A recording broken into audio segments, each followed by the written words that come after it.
Now that you have your credits and your title in your stop motion, it's time to add some audio.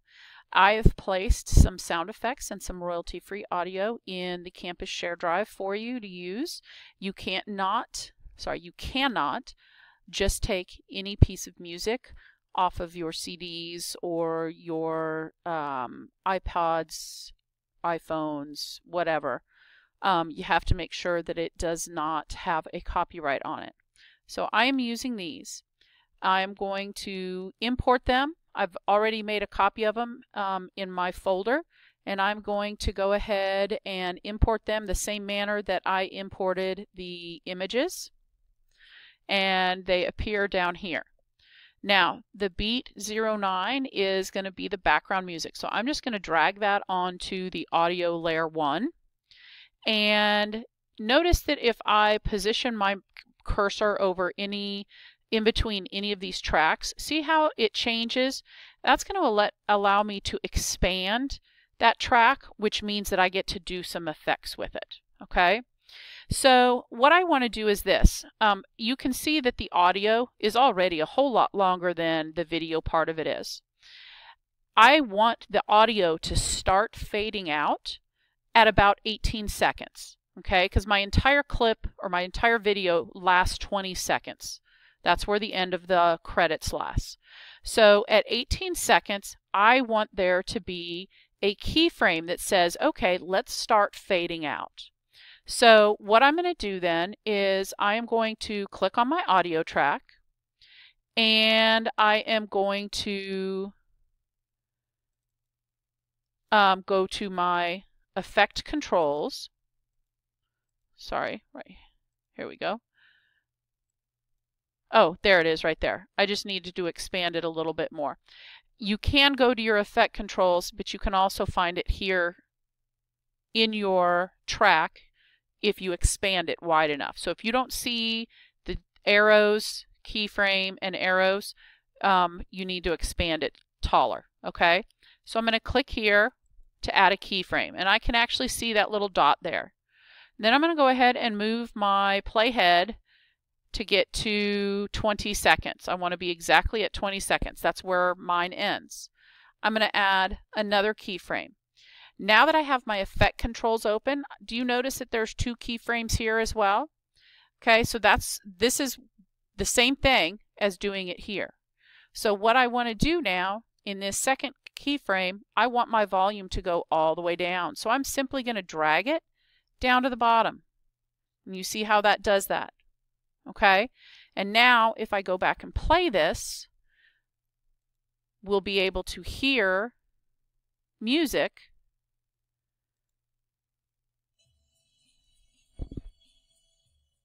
and it's going to fade out. So it's not just an abrupt stop at the end. Now, because the volume goes all the way at the bottom here, I really don't have to trim anything. However, the longer this is, the bigger the file size, and it does continue going. You can see that if I hit play here and keep going until it stops. So this also becomes part of my video. So I need to go to 20, and I may let it go to 20, and I'll say 2 frames. And at that point I can use, there's 2 ways that I can cut off the end of this audio. One way is to use my razor tool here and simply click right on that playhead line, and then I can click that part and delete. Okay, that's one way. That's the way that I usually do it. You also notice how my cursor changes, my mouse changes at the very end. That little red cursor is saying, hey, you want to shorten me up? And it's going to allow me to go, and it's going to actually snap right to the playhead. Okay, so again, I can play it, and it's going to fade out right there, and it doesn't last any longer than those 20 seconds.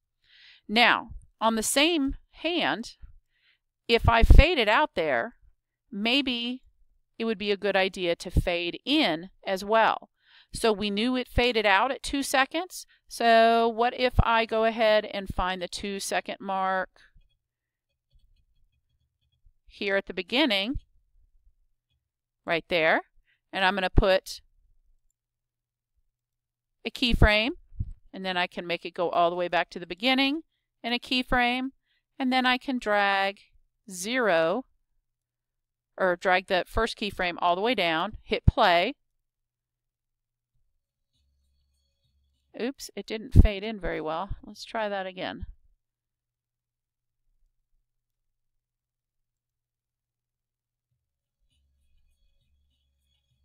Okay.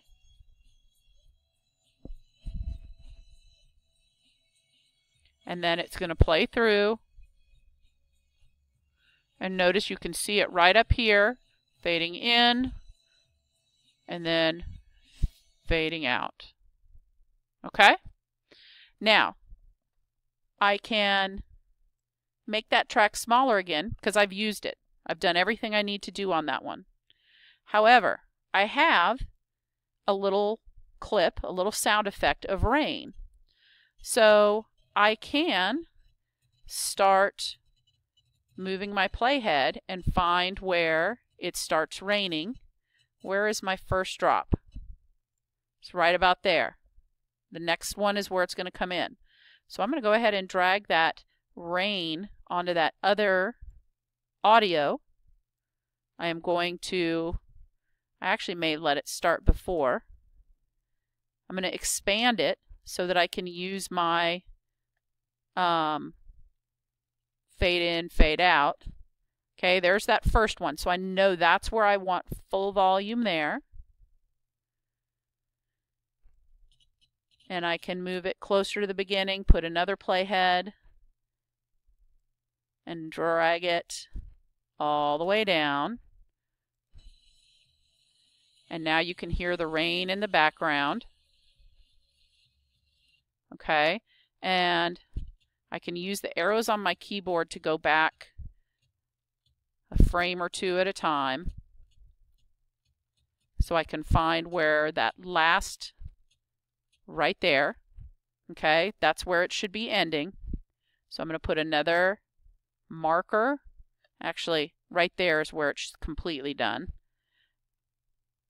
And I want it to fade out a little bit.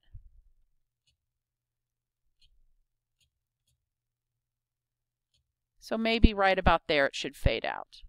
Okay, so I'll put another keyframe and I will bring that down. And because I have a whole lot more audio than I need again, I can slide that in.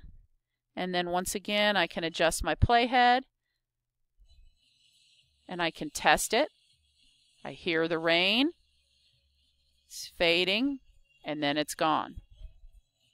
So now I have added text, audio, background audio, as well as sound effects to my stop motion video.